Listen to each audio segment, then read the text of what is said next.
Bharat and a role of skill development and entrepreneurship. Uh, uh, we have been hearing about skill development for a few years now, and of course entrepreneurship as well into that. And we have heard a lot about the demographic dividend that India has. We all are aware of statistics around employability, statistics around youth. We all, every other day we hear about 80% of the youth coming out of colleges is unemployable. I think we have talked a lot about and debated a lot about all these issues. The panel that today we have here, actually we will try and focus on the solution side of it. So, of course, as anecdotes, there might be some, some views on challenges as well, but I think 70 to 80% of our panelists will focus on the solution side of skill development and entrepreneurship in our country so that we can build a better Bharat. So straight away we will dive into the session without further talking about that, and I will take the first question from our NSDC CEO, Mr. Vedmani. Uh, what specific strategies and initiatives is NSDC currently implementing to bridge the skill gap in India and foster entrepreneurship, and how do you envision these efforts contributing to the social economic development of the country? Thank you so much, Anuradha ji, and my thanks to CSRBOX for holding this event. The question that you're asking, that what we are doing at NSDC, I was just hearing the previous panel here, and they were talking about how digital platforms can solve for the education at the rural level. I was also going through the report that was published in the morning. I realized that probably none of us are realizing that skills are all pervading. If we talk about health, we talk about anything, and if we want to, uh, the demographic dividend that you talked about, and the same breath we talked about the 80% students are unemployable. So this demographic dividend will not convert into demographic dividend. It can become a demographic burden if we don't skill big time. So keeping these things in our mind, that I'm a person who thinks everything from a opportunity side. I've never seen things from a problem side. So to me, when I started working in NSDC about 2 years ago, I thought that what can we do at country of a subcontinent level? What can we do here? So digital was the first initiative that came to our mind, that if we want to do fast and if we want to do at a scale which has never been attempted before, the digital is going to be the key thing. I will request all of you in this audience that please download Skill India digital app. And this app was launched by the Honorable Minister last month. And you experience this app. He said he only 2 messages, that I want everyone to have, along with Facebook and Insta, have Skill India Digital also. And before you go to sleep, learn 1 or 2 skills from Skill India Digital. So today it has about 1,80,000 minutes of content already available on the platform. You can imagine that what is the power that we are bringing. So it is solving the problem of doing things at scale and bringing the skilling at the grassroots level. Ms. Vibha was talking about that 90% of the remotest rural households have smartphones. So let's not fool ourselves that the India cannot afford smartphones and things like that. Let's put that thing aside, and digital was one of the solutions. The second thing that Soumya was talking about, Shaksham Haryana, and how focus is on outcome-based education. At NSDC, I'm happy that Mr. Reddy is here. He's partnering us in one of these initiatives. So we also believe that the financing solutions have to drive the right incentives. And we came out with a skill impact bond, and we won the NSDC won along with all our partners won that Asia's most innovative product this year. This is an impact bond which is an outcome focused. An outcome here is not training, the outcome here is not only job, but how do we ensure that the job is remunerative and good enough for somebody to stay in their job for 6 months. We also believe that grant mindset cannot drive the right solutions. And that is where I'm of the view that uh, people sitting here, many of us are actually working for organizations. If we want to attract best talents into this sector, if we want to build socially responsible economies, we have to find people who find these jobs attractive, and so there has to be a social return kind of a thing. And the skill impact bond has two components. There are outcome funders who fund only the outcomes, but there are investors, and NSDC took that risk, and NSDC and MSDF are the risk investors. They get a decent return on if the outcomes are achieved. So that is the second thing that we try to focus on, that we have to bring innovation into financing solutions. If financing solutions cannot be grant based, which are funding inputs all the time. So that was the second pivot we did, and skill impact bond is only one of the solutions. We are working on several others. We worked with several non-banking financing companies to bring skill loan in the market. We also tried to do some innovation in the CSR space. The talk was going on that it has to be annual spend, but we have come out with this, that can we make CSR, can CSR funds provide access to loans? So we use, if we have a 3-year window, we can use first 2 years as a guarantee for skill loans, and the third year it can come as an interest subvention or even as a grant. So you can incentivize the behaviors of individuals. We are also working with the credit guarantee schemes, both on the entrepreneurial side and also on the institution setup side. So which can guarantee the access to financing markets and build incentives for right behavior. So this was the second pivot, that building right solutions. And we were also conscious that if we need to scale, we have to get the capital markets work for it. And believe me, today India is among the largest recipient of the venture capital. And ESG capital cannot be behind this. All the venture capital that is coming, they have to get an exit from a pension fund or a insurance fund. And all of these funds have a responsible financing in their mind. So that's an opportunity I see much beyond the CSR, because CSR is what is that I give back 2% of my profits to society, where ESG is a much larger paradigm, that I want to do business differently. And if I want to do business differently, the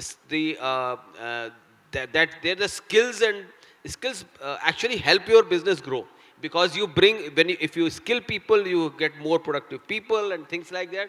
So this is a convergence, the third convergence that we started seeking, that financing should not only result into a skilling outcome, but also should result into a productivity outcomes. And that's where we see that the ESG funding is a massive opportunity.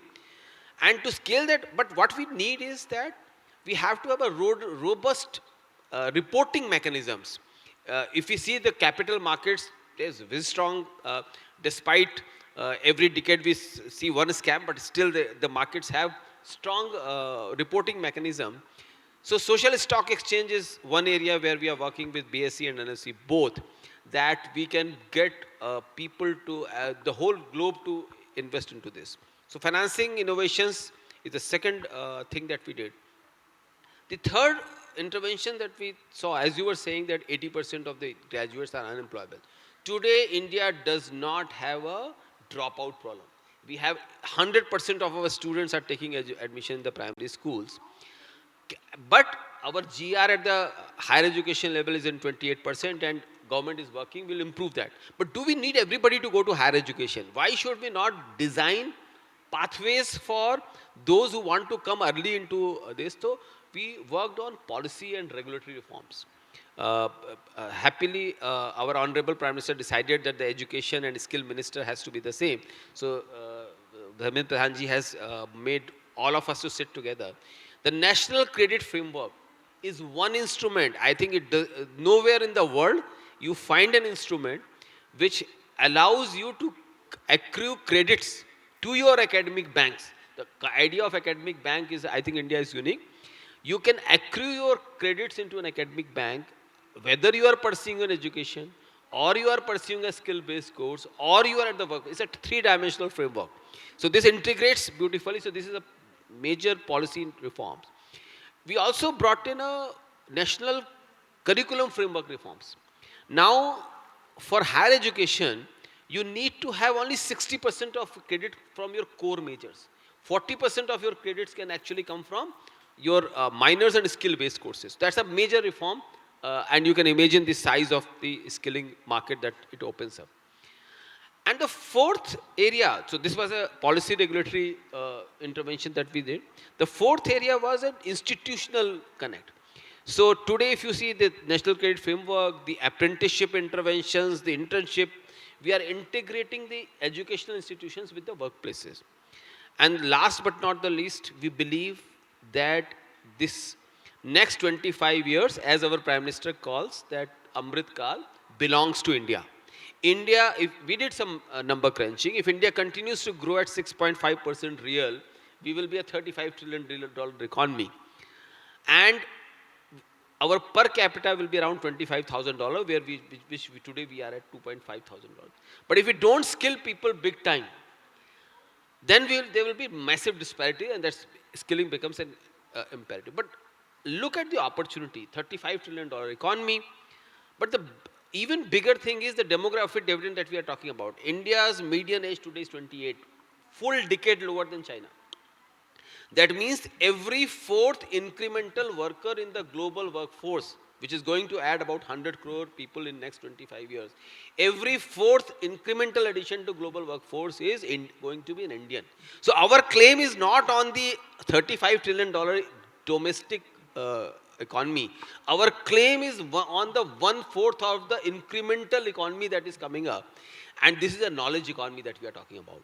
That means the productivity is going to be much higher. So every minute spent is going to create. So imagine today we have 43 crore middle class. We will be 100 crore middle class. And India is not China or Germany, which relies upon the export. We are a domestic consumption great economy. This is the future that I look. And skilling is going to play an extremely important role, and we are working in all these dimensions. I'll be happy to invite all of you. First of all, download Skill India digital app, whether you have Android or App Store, it is available on both. And start connecting with us, and let's build this better in Bharat tomorrow. Thank you. Thank you, Vedmani ji. Now I turn tables towards Mr. Oli. Mr. Oli, you are representing Arunachal Pradesh here, and Northeast is an area which is not much talked about.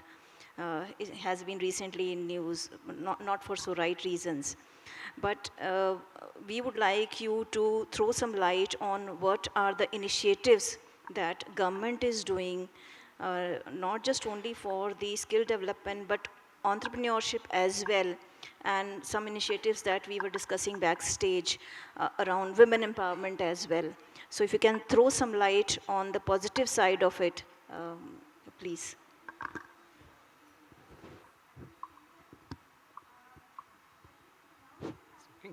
It's working?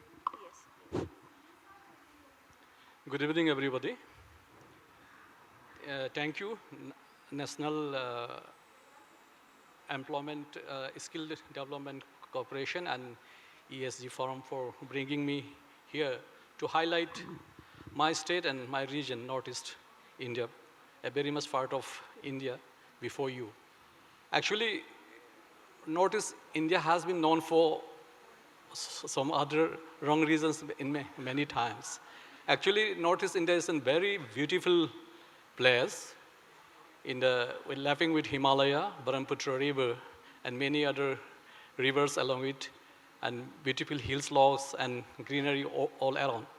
People over there are also quite a simple person and with nature, and they have not been that much exposed as that of in the main part of India.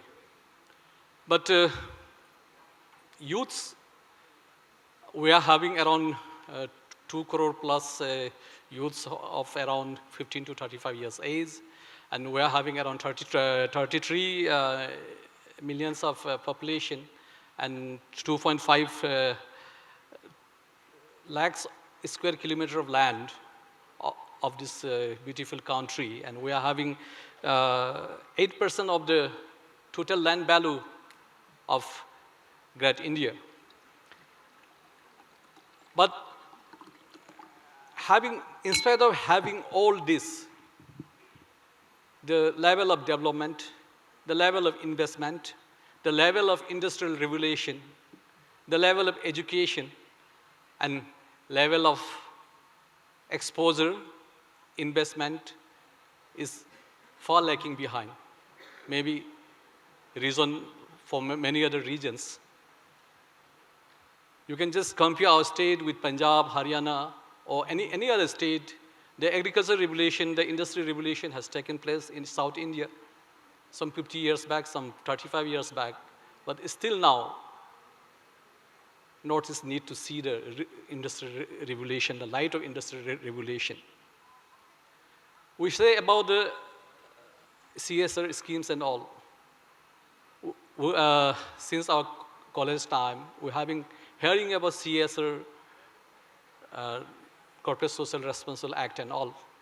But we have not seen the light of corporate social responsible investment in our area.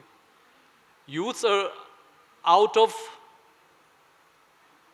education rate is far, our education rate, illiteracy rate is double the rate of India. But our potential, our resource, industry, the unemployment rate is far double than again, it's just to the mainland. So, communication-wise, geographical-wise, Northeast is in bottleneck.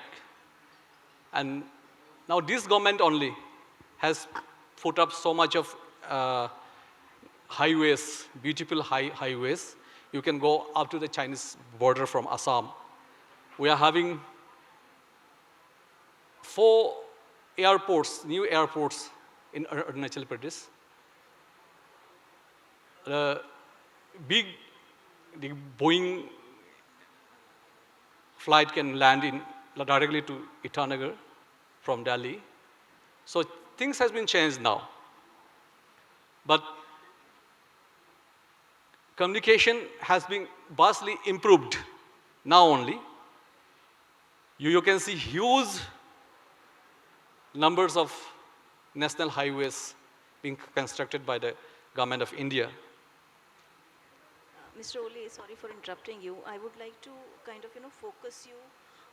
We were talking backstage, and there was an example that you gave about women empowerment that can happen. Some idea that you gave me around the silk production. I'll come to that point.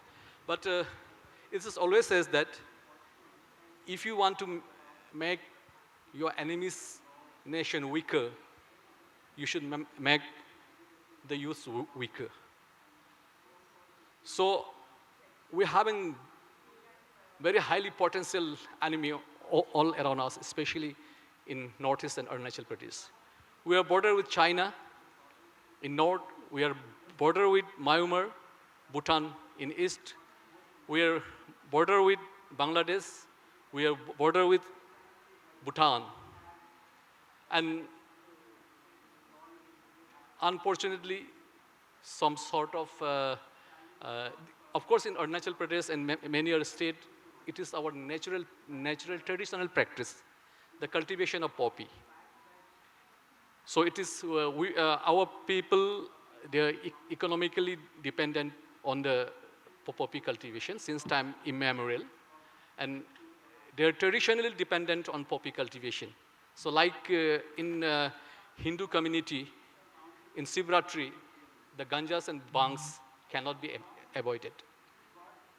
So likewise, there are some certain festival and certain rituals where the priest and all, they used to practice for the opium to be part of that rituals. So for that traditional dependence is there. Again, in NDPS excess in the national policy in 1988, An alternative livelihood policy should be provided by the government and the stakeholders, or the private parties, or the state government and the central government, to bail out these people from this illicit traditional poppy cultivation. So it is a responsibility of the government, and it is a responsibility of every stakeholders to put some sort of that programs. It may be coming from CSR, it may be come out from government of India, or it may be come out from state government. And now our government, state government has taken up a lot of innovative steps, especially our Principal Secretary Finance, Mr. Saraj Chauhan, is doing a lot in terms of innovative activity to rescue these illicit opium cultivators from, traditional illicit opium cultivators from this practice. So the part of what we're talking about, the skill development see who is the stakeholder? Who is involved in the illicit cultivation? Maximum 60 to 70%, they are the women. They are into the illicit, they are the main stakeholder, earning partner in the family, the woman. So they are cleaning down, chopping down the old forest, which has the age of around 1,000 years, 200 years and all. And this forest is being cleaned, and there's this sort of traditional cultivation is in practice. So every year, this zooming cultivation and these things is happening. So if we can provide them with some certain specific high-value herbs, herbal, medicinal plant, and still cultivation, so that this woman can enter into the better cultivation. So especially in Arunachal, upper part of the Arunachal, there's no any systematic irrigation system. Every farmers, they're totally dependent on Indradev, on the rain. And so when rain is good, production is good, harvesting is good. When there is dry, there's no any irrigation system. And as all of you know, the irrigation is the backbone of every type of cultivations. So now, naturally, without irrigation, naturally, what can be cultivated in Arunachal Pradesh? It's being hugely blessed with the high-value herbs, herbal, and aromatic plants. Some 6 years back, I had a meeting with All India Pharmaceutical Association president. So we need to close this. Yeah. Where he told us that in India, 90% of the required essential oil for the pharmaceutical purpose is being imported from South China Sea, that part of country, Cambodia, Malaysia, Philippines, and all. And what they conclude is that all these high-value herbs and herbal, which is being imported in India from that countries, is available in Arunachal Pradesh. So in this regard, we had surveyed, but it could not be complete in the proper way. So where the CSR, through CSR, we can make a program for mapping and for surveying of this high-value herbs and herbal, which has been naturally exists in that area, and which can be cultivated and replicated and promoted to all the illicit cultivators. And another more thing, what I was telling you is that all over in India, the drugs addiction is a problem for the young generation. Same in northeast part of Arunachal Pradesh. So here, as per the data, as per the survey, all over in world, even in developed nation like Finland and other Switzerland and all, the success rate of rehabilitated person from rehabilitation center is below 40%.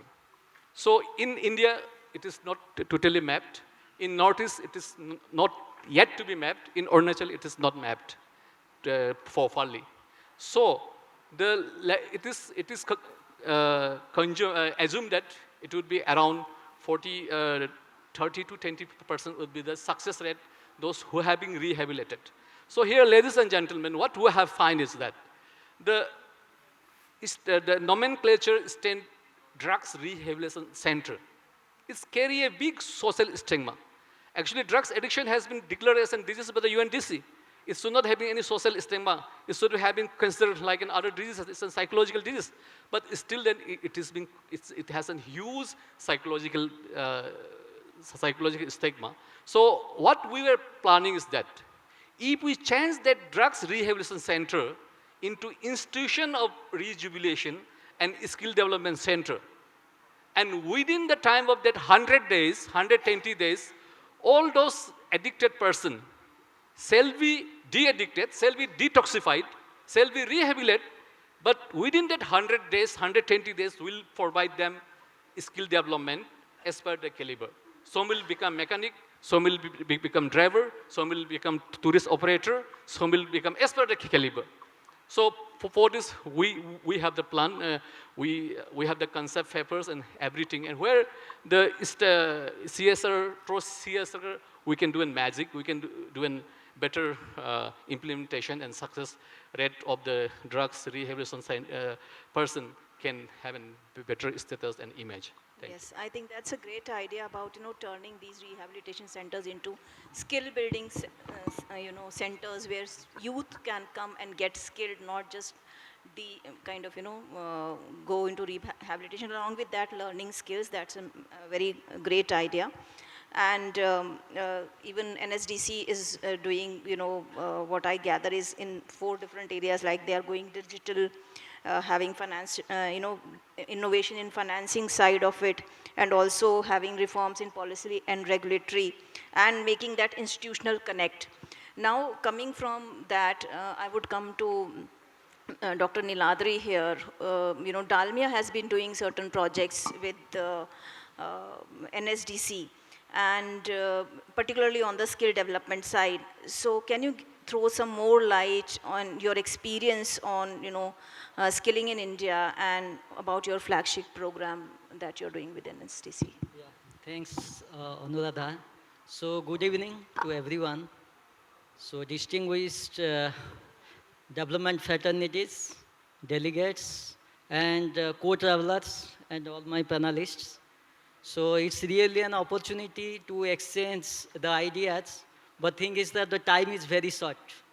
Anything when 4 persons will say and 50 minutes is nothing. But however, since Anuradha has made me very specific things, coming to this, I will say, we belong to Dalmia Cement, and our CSR is rooted through the arm of Dalmia Bharat Foundation. So we have cement of 43.7 million ton and sugar, refractory and power. And this foundation is rooted for every business. And this organization is from 1939, and we are the 4th largest cement manufacturing in India. So since 1939, we have been doing our CSR, maybe in terms of philanthropic approach or something, but since 2010, Dalmia Bharat Foundation was formed. And if you see, the flagship projects that we have taken is the livelihood for the poor, because most of our business are from manufacturing units. So across India, we are working in 10 states of 15 locations where our CSR units are there at the ground level. And at center, there is a Dalmia Bharat Foundation, is headed by CEO, Chief Executive Officer, Mr. Ashok Gupta, a retired IS, and he was the CCI chairman. So my point of telling is that Dalmia starts and keeping priority of CSR in such a way that such stature of person they have kept as a CEO. That's what my purpose of telling is that. So just coming to this topic, I will just say that when I'm saying sustainable livelihood is our focus, we do our livelihood in 2 ways. One is farm-based livelihood, another one is non-farm-based livelihood. And farm-based livelihood, like everyone, we are doing agriculture, horticulture, goatry, poultry, dairy, so many things. And some petty businesses as per the local dynamics. Coming to specific this entrepreneurship and skilling, since 2015 when Skilling India started, Dalmia Bharat Foundation started doing MOU with National Skill Development Corporation. That's what our vision is. So since then, we have across India now 18 centers, skill development centers. And we have at present the capacity of 8,000 youths to be skilled in every year. And we have kept a target by end of this financial year, we will have 23 centers across India. And by 2030, at least 1 million youth will be skilled. That is what our vision. And we are not focused only for providing training. No, the priority is the placement. So whenever we take the rural tribal youth, basically at the class 3, class 5, class 7, we have so many unorganized sector of training trades, like sewing machine operator, industrial sewing machine operator, health aides, and your housekeeping, assistant electrician, solar electric. So we have designed in such courses so that the local tribal people at the ground who is really having the need of livelihood. So that is our focus. So the kind of stakeholder whom we are taking under our skill development, if you look at nowadays, their annual income will be 20,000, 25,000 per annum. So through our skill development, after 3 to 4 months of training, we are ensuring that minimum 1.2 lakhs to 2.4 lakhs of monthly income. That is for the skill development. And we do it very digitally, very professionally, and in a sustainable way. We even if do not leave the candidate, whoever is placed, after 6 months also we follow. And following to National Skill Development Corporation in various states like Odisha, Tamil Nadu, and Karnataka, and UP, all other parts also, we have collaborated with state skill development corporations. So this is what the Dalmia way of working to skill development. And coming to entrepreneurship, as I told, in farm sector and some kind of local dynamics related, we have so many farmer producer organizations where large scale of women are involved, and they are doing of local, someone, I can cite an example, in Odisha, we have a batik producer group, which we have registered in Government of India. And that producer organization is across India. They are doing the batik pant tie and dye. So like that, we have in Medinpur, West Bengal, we have Medcraft. So everywhere, if you look at considering the local dynamics and art and craft, we have tried to develop the women entrepreneurs. The whole purpose of telling is that we want to increase the income of every poor household from 20,000, 25,000 annual income to 2 lakhs. That is what our vision is. So I think in coming to this topic, building better Bharat, so there are certain strategies that we have adopted. So that can be replicated. But since the time is very short, other panelists are also there. I cannot describe everything, but you can reach to Dalmia Bharat Foundation. We have headquartered at New Delhi. And we can share very good case studies and the approach, the structure, the system, how we are operating our skill development. And we are proven as the best partner, skill development partner in Odisha Skill Development Authority and NSDC also. Thank you. Thank you, Dr. Niladri. Now, coming to the main stakeholders on skill development and also on entrepreneurship. I think government, private sector, and educational institutions, all these three play a very, very critical role. Now this question is open to all the panelists, and I would like to start with Deepa here because she hasn't got the chance. How can all these three stakeholders collaborate effectively in scaling up these skilling initiatives or entrepreneurship initiatives? Sure. So I was introduced as the independent director, which I am, of an IT company, and I give funding for CSR purposes in the skilling space. But I also wear another hat where I run an organization where we set up educational institutions, skilling and other educational institutions with programs like MBA, law, entrepreneurship, and we only believe in quality. So I'd like to change the conversation or stress more on the quality part of it rather than the scale and the speed. For us, quality is everything. You set up any place and you give it the right faculty, inspiring faculty, it really doesn't matter what that person is going to teach, the student is going to learn. You give it the right pedagogy, give people experiential learning. In our programs, forget the MBA programs, even in the law 5-year programs, we start giving internships after 3 months. They have to be thrown in the workplace for them to prove themselves. And then another thing is, we helped in setting up a skilling park, and the government changed, the IAS officer changed, and everything fell apart. So it's very important to take that middle management and really help them develop as leaders and help them change their perception as to, they're not just there doing a job. It's a big role that they've taken on to change the nation, to build the nation. That's why they have to skill so many people and get so much, students to not attrite and finish the program and get jobs. The role is very meaningful, but they haven't been given that kind of reaffirmation. So a lot needs to be done there. And as far as industry is concerned, I have no idea why when I was at Genpact, we had to do our own training and spend so much money in training people when there were so many organizations out there doing it. But we had to do it because we didn't agree with the quality, right? Quality is what suffers. So even, the industry will pay more for skilled graduates, provided, they have their skin in the game.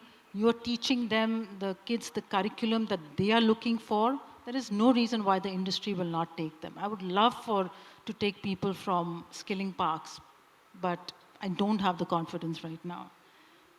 And of course, government has a huge role to play in this, right? If the industry and the government come together, I mean, government has all the resources, the land and the infrastructure. I mean, look at the Singapore ITI and look at all, we can keep talking about all the foreign institutions that have that, foreign countries that have that. Why don't we, I mean, it should be very aspirational to go to a skilling institute. And I'm sorry, but I have to say, but hunar hai to kadar hai, it can only go so far. I mean, it's not that aspiring. So something has to change in the quality level as far as, really giving the, back to the students, giving back quality. Students will come. There's no reason why they won't come. They'll get jobs, they'll get the right money, and the jobs will be aspirational. There is no reason why there won't be a demand for it. So I'll stop here. I can keep going on entrepreneurship. It's the same story of quality. Vedmaniji, would you like to add something to this? How can all the three stakeholders come together and make skilling initiatives more effective? I think this public-private partnership was talked about in the previous, Abhishek was talking about, who was moderating the previous panel. We have seen the success of public-private partnership in almost every segment of the economy. But somehow it has not materialized to that extent in academia-industry collaboration because both think that they are the experts in their field and the other party does not understand. And that's where the practitioners of a skill come into picture. I personally tell my team that we are the bridge between the academia and the workplace. So while financing, etc., I don't want to count that into this conversation. This conversation is really about the quality of the education and skill that come across. So if you see today, there is a lot of work happening. Earlier in my time, I'm an electrical engineer. When I used to do a lot of problem solving from transformer. First time I saw the transformer, I realized, oh God, this is so big. That's not the case today. There is a lot of work happening. The internships, the apprenticeship, on-the-job training, industry projects, and the whole internet has opened the world in front of students. So I think the education has to adapt to, because there are two, if you see national education policy, it's talking about two kinds of universities. One is a teaching university and a research university. So there will be people who will pursue the academic path of research and society needs those researchers. But those who want to pursue the path of entering into workforce at various level of knowledge that they acquire, One, we have to make it it cannot be a one-time solution that you spend 2 decades in education and you get a ticket and everything is solved. It has to be a lifelong perspective, because the workplace, the society, everything is changing. So that is where the workplaces also have to play extremely important role, that they have to, and it's a two-way dialogue. It's not about placing the students who are coming out of the educational institution. It's also about the reskilling of the people who are already in the workforce. They have to go back. The B schools run the exec education programs. That has to become the mainstay of all the educational institutions. That's where I believe that the bigger focus has to happen. And once we start having these kind of conversations between the world of work and the world of education, and the practitioners of skills like us want to play that role, and we are happy to work with these two organizations. Any thoughts you have, Dr. Niladri? Yeah, so educational institutions and private sector governments should be aligned. Otherwise, what will happen, since 2015-16 Skilling India had started, and we had a target that at least 40 crore we will have skilled workforce. But somewhere we need to have a clear-cut strategy, and that should be aligned with the market scenario, market as well as the economy also. So this is one. Second one is Mr. Baid has rightly told, there need to be a policy and a regulation level change. There should be some kind of attraction for the private partners to come forward to have more of collaboration with the NSDC. Like that, you should have some tax incentive. You must have some kind of lucrative incentives. Third one is that educational institutions. I will say that when ITIs and IITs were started, both were started in same time. But today, if you see, the kind of growth has happened in IIT and ITI also. Why I am saying? Because ITI plays a major role in terms of skill development and entrepreneurship in India. Because we have also 4 ITIs through Dalmia Bharat Foundation, we are also running. So the practical experience is that there is a highly requirement of public-private partnership at this point of time. Otherwise, what will happen? The real targeted people will not get the proper skilling. So that's my opinion. Yeah. Yes. Thank you, Doctor. And here I would also like to share, my experience here. I have been working with MNCs, and I am dealing with skilling and education initiatives. So one of the I would like to share the success that I have seen in my experience is that we work with the skill development agencies of the state, and wherein we bring the curriculum, we bring the resources, wherein students can get live exposure to the real-time softwares or real-time tools. And it's not just about throwing away a curriculum at them. So what these skill development agencies actually do is go to the institutions in that state, and the capacity is built within that institute. The faculty of that institute first is, builds their own capacity to teach these students the latest technologies or latest curriculums, and through the latest resources they are getting through the organization, the company. And so that the curriculum that the students are learning is real time. It's not a 10 years old curriculum that universities or colleges are teaching. And many of the colleges actually have, over a period of time, adopted our curriculum as it is. For example, if the college is teaching Java in a computer science branch, so they have completely taken over our Java into that. So those are, I think, and that's not an additional burden for the student, because if a student has to do a certain course or something beyond his regular course of studies, it's a burden for the student. But if it is in the curriculum itself, the student is automatically skilled, and he is getting exposure to real-time tools and softwares, and where he can practice and get exposure. And this student is much more employable than a student who is just pursuing his degree or diploma. So that's one. And coming to now, if panelists can share one such example that they have seen success, not just the private. Yeah, I know. No, we started almost 20 minutes late, so we'll take at least 10 minutes. So another 5-7 minutes. So if one example of success, if we can share, and then probably we can have one question from the audience. Yeah. Can I Yeah, go first? success. So we funded an organization, an NGO called Lighthouse Community Foundation. Many of you might have heard of them, based out of Pune.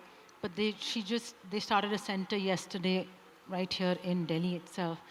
But what I love about their model is it's just for 3 months. It's just foundational course. And for example, we've put 2,000 people through it in 3 months. And all the foundational course is just about giving the person the self-development to know that to make the right decisions and to figure out what they're about, what their strengths are. You let them go, many of them will become entrepreneurs because many of them are women who cannot go out and work in the field. So they will just become entrepreneurs. They'll have their own sewing, tailoring shop in the house or whatever. Rest of them, we pass them through a industry apprenticeship program and then get them employed with the companies. What I love about their model, it's very customized to what the community wants. The mobilization is done through the community. Folks come, we give them individual placement based on their strengths, obviously giving them career advice, and then placing them in the right place. Why it works is also because of the PPP model. It's got the government, the facilities are provided by the government, and they are so beautiful, the facilities. They have so much green space and so much light coming in that you feel like going there. So that's, the government is providing that, we are providing the investment, and the NGO is providing all the soft operations. I think, yes, that's a great model. Any other example that somebody would like to share? Typically, when we say public-private partnership, the idea is a government on one side and business on the other side. I would like to talk about another kind of public-private partnership, which I say public-private people partnership. And we organized, I personally believe that time is ripe for India to take digital and financial literacy big way. Every person in the country should have the digital financial literacy. With that aim, we organized a training program for tribal women in Gumla district. 200 women, they came for a residential program for 2 months. In all skill programs, we have a problem of dropout. This was the first program where I received a request that can we extend the program by another 2 weeks. These women, some of them came with the small kids also, they stayed there together. And the kind of engagement that they had in that program and with the pride that they went back, they were they will tell that I am seeing this computer for the first time. When I used to visit a bank branch, there's somebody sitting behind the teller and using it. So that's a transformational approach that happens. That happened only because we worked with the Vikas Bharati is the institution. They have a huge reputation on the ground. When we worked with them, they created this environment and the working was very different. So that's why I believe that public-private partnership also has to include a people's angle into this. And that's where we have to talk about 4 Ps rather than 3 P, which may work in the infrastructure and economic sense, but in social sector, we should talk about 4 Ps. Yes. Dr. Niladri. So when we are saying case studies, I think in terms of skilling and entrepreneurship, a lot of case studies, every organization must have those are working on livelihood and skilling. But I will say that case studies always help us in terms of learning from that, but innovation can always be there to come something new ideas. And coming to this PPP mode, I will say whatever we are doing in Dalmia, we do it always in PPP mode. If we spend 1 rupee, we expect that minimum 10 rupees should be coming from our, including the beneficiary as well as the donor agencies. Because in order to have a more outreach and to improve the economic condition of poor people, you really require this PPP model. Otherwise, it will not be sustainable. It will be a shared responsibility of that beneficiary people as well as corporate, government, everyone has the responsibility to make this workforce, how to bring the skilled workforce and entrepreneurship more and more so that we can see a better India, better Bharat, whatever today our topic is. And I'm sure in after 5 years, maybe by 2030, this will definitely take into a next height where India will feel proud that we are really successful through our Skilling India model. Yeah. Amen. Okay, so I think we would like to now conclude because time was already up. But again, we got 20 minutes, already late into this discussion. So I'm giving back 10 minutes to them. So I think today everybody might have taken some takeaways from all the practitioners in this field. So I hope you get inspired and go back to your fields. And yes, we'll have one question maybe. Yes, sir. Please. Yes, thank you very much for. Thank you very much for this session. I just had a question. I'm from Navsayog Foundation. We work in 300 villages, and villages is the only place we work. So what our experience has been is that 62% nearly of our rural youth are in the villages.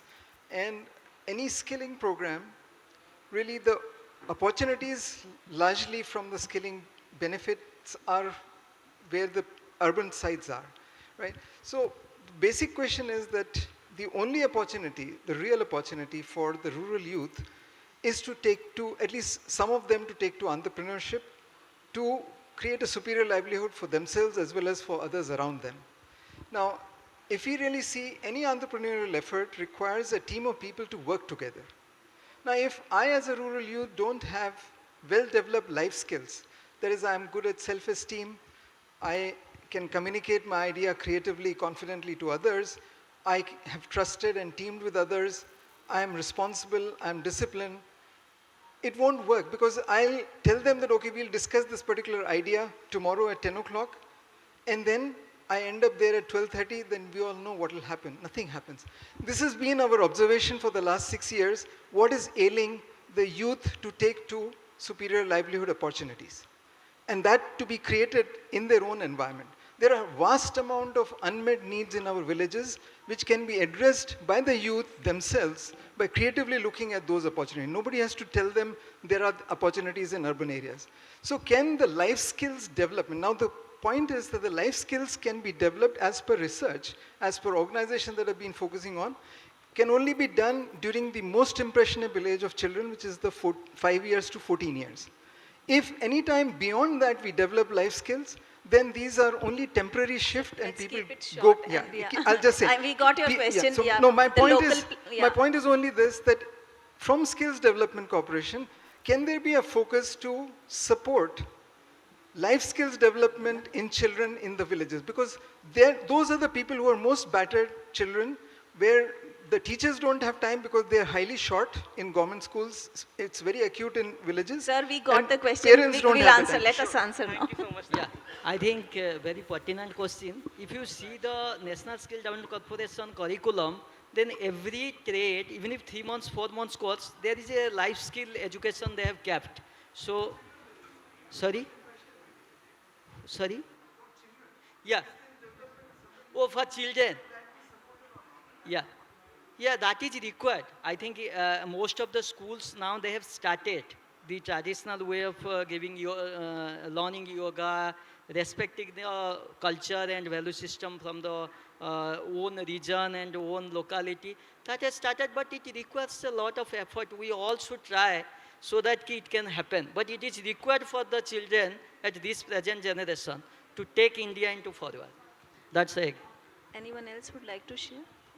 Okay, let me. So I think that's a problem that is education system is best equipped to handle, and typically as skilled practitioners we come at a little later stage. So I'll leave it to the school education to handle this issue.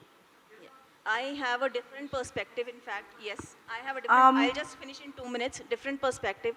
Let children be children. There are there is so much of pressure these days on children, and now you want to add up to the skill building. Yes, so let them do that after 14 years of age. Even, let them. So I have a very different perspective to that. And yes, as far as the local is concerned, I think very good example was given by Oli sir, where the farming is done at a local level, where cooperatives can be created by these women, and this will also bring women empowerment and jobs and also some livelihood to that. So very good example was given by Dr. Oli. So thank you.